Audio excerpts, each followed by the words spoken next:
Here we go. Hey, this is Doc from the Carolinas Full Throttle Magazine. I'm at Tilley Harley-Davidson in Statesville, North Carolina for the 50th anniversary. I'm going to let the folks right here who have lived through this 50 years, the family. See, there's so many friends and family in the background. Anyhow, tell me your name and we will go into real quick some history. Okay, Derek Tilley. I am the youngest in the family. So anyways, I was born in 1969. My dad started the business in 1972. And I don't know, this is my sister. Hey, I'm Denise Levan, and I am the middle child. All right. And I'm Terry. You're the lucky man who married her, right? I married this beautiful woman right All here. right, all right. Well now, okay, Derek, give me some of the basic history now. Like you say, 1972. Yes. It's been 50 years. Give me some of the history. Don and Robinette are gone. You know, we've missed them now. But anyhow, tell me a little bit about starting in 1972. Okay, well, my dad started in 1972. Of course, you know, I was 2, so so anyways, this was back in the AMF era when things were kind of tough, and so somewhere around 84, 85, whenever it got bought back from AMF, then things picked up and things started looking good for him. And anyways, he managed to take care of the motorcycles that because the quality wasn't the best back in the 70s, so he was able to take care of those bikes, get people on the road. But they loved the motorcycles, it was just keeping them running. And then whenever this Evolution engine come out and everything started changing, well then you know, things got better, and we started the company and the dealership started just to pick up and take off. That was the time of the massive growth in Harley-Davidson nationwide. Yes, sir. Yes, sir. All right, go ahead. Yeah, but anyways, and in the middle of all this, he was well known for his for how well his racing career. Yes. And yes. so and you know my background. That's what I like. I think it was 84, 85, 86. He'd done the impossible, which he won a championship. And because back then you didn't hear of a Harley beating a foreign product, and so anyways, he ended up, they won the Battle of the Twins like 3 years in a row, and so him and Gene Church, and so then after that, then he continued on with Trip Nobles, racing Buell and Sean Higsby, and also with Jamie James. He helped him out with the Superbike and stuff, and anyways, he done the and you know, and those motorcycles are here on display. Anybody can come in anytime and see those motorcycles. They're normally sitting right over there. Yes. And to me, those are almost religious objects, some of those motorcycles. Oh yeah, yeah. And just as a side note, he's actually got the first motorcycle he ever sold.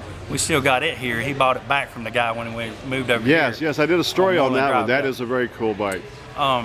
But you know, he ended up doing a lot of racing with Trip in the V-Rod series, and he got some championships there.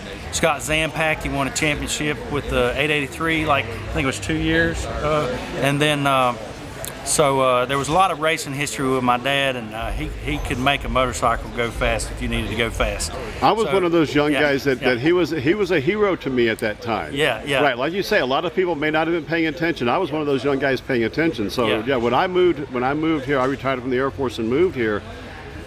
I had met Don over the years, but to really be able to go see him and hang out and talk to him, and not be at the racetrack where he's dealing with racing, that was a thrill to me. Yeah, but did you go to very many of the races? I got to go when I was a kid. I remember being at the one that Gene was it 1985? I think I was 15. Yeah, that's the one. I shared the link. I'll probably put the link to that on here. Yeah, and it was like he was falling behind. It was like something's wrong. Well, he just got to let the guy sneak up on him, and then we took off and left him again. So it was like, it was. I remember that. Well, now we're in 2022. Yeah. This is still a family-run dealership. Yes. There's family members working here. Yes, sir. There's grandkids. Several of the grandkids work here. Yes. So tell me a little bit about 2022. The world of Harley-Davidson now, and still being one of the family. You're not a corporate I don't know how to explain it, but you know Oh what no, I I mean. mean, I think the main thing is we like to ride, and that's what you got to do if you're going to keep this thing going with Harley-Davidson or with anybody. You got to keep people riding. You got to keep people interested in getting out there and enjoying the wind in their face and adventure. You know, just and it's all about riding, and we're a family that rides. So you know. Well, y'all are known for, like I say, in this area, good deals on new motorcycles to start with, and the service. The service department, service. everything that goes into taking care of motorcycles. Yes, we have a very good reputation with our service. We've got a lot of experience back there. These guys have been around a long time and they know what they're doing. And so that's we've always had a good reputation with our service department, and that's one of our big trophies there. All right. Well, let me see Denise here real quick now. Now, you know, your mother, for one, was very involved in the dealership. Yes. Like you say, I think of Don because when I was young, he was a racing hero and everything. But you know what? Look at the crowds that we had over here sometimes for when we had your mother's birthdays and things. Tell me a little something about the family aspect of how you and your brothers and sisters grew up in a Harley dealership. We did. So my mom was the brains of the dealership. Like, she's the one that took care of everything. Speak up. My dad, you know, he was all about the motorcycles, he was about the racing, he was about fixing it, he was about telling people what to ride, what they needed to ride, where they needed to ride. But Mom she was the one in the office, like, managing everything. And I took contracts to her. I don't think I ever signed a contract with Don Tilley. I signed a lot of contracts with Robinette Tilley. Absolutely, and he didn't sell motorcycles. He had people to sell motorcycles for him. So he was out here. Just people would say, "What do you think What do you think I need to ride? And where do I need to ride?" And he was all about that. So people came here for that, and we did grow up in the dealership. I worked in the wash pit when I was just a kid, washing motorcycles, and then we started racing. My daddy said, "You're gonna race a motorcycle, you're gonna work on your motorcycle." So I was in the back of the shop. I worked on my motorcycle. We worked in parts. And you know, high school, I was like, "Well, I can come after cheerleading," but he was like, "All right, so we need you." So we did. We just lived right up the road, so we rode our motorcycles back and forth. John Carter used to get so mad because we'd come down there and steal the shop gas for our motorcycles so we could go trail riding. So we did. Like, I don't know what it would be like to not be around motorcycles, because that was my life. And like I say, and that's what makes this place so special, is it's still family run. Yes. There's still that connection. I was gone much of my life, but our families have intersected for years, and to come back, and so many of my friends here are good friends with y'all who grew up with you.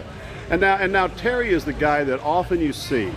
When I come in here, this is the guy who will sell you motorcycles, right? That's my job. Yeah. All right. Well, Terry, like I say, you're an in-law, but you're a very well-established part of this dealership. How long have you worked here? I started in '06, I think. Wait, my mother-in-law made me come to work here. So Oh, okay. she put me to work, so I think it was '06 or '07. All right. Well, like I said, give me a real quick on the state of new motorcycle sales right now, deals you made. Give me a real quick wrap up for that. You know, we're probably doing as good now as we've ever done in the last 5 or 10 years, because, you know, we're having a problem getting the motorcycles from Harley, but when we do get them, people are still buying them. They're the best motorcycles, I feel like, that Harley's ever built. You know, The M8s, the new engine, that Revolution engine that's coming along. Incredible. You know, I'm sure we're going to see that in a lot more models real soon. I'm sure. You know, the XL Sportsters are going away. Yeah. So we're going to see that new Revolution motor in all the Sportsters. So I got a feeling it's coming.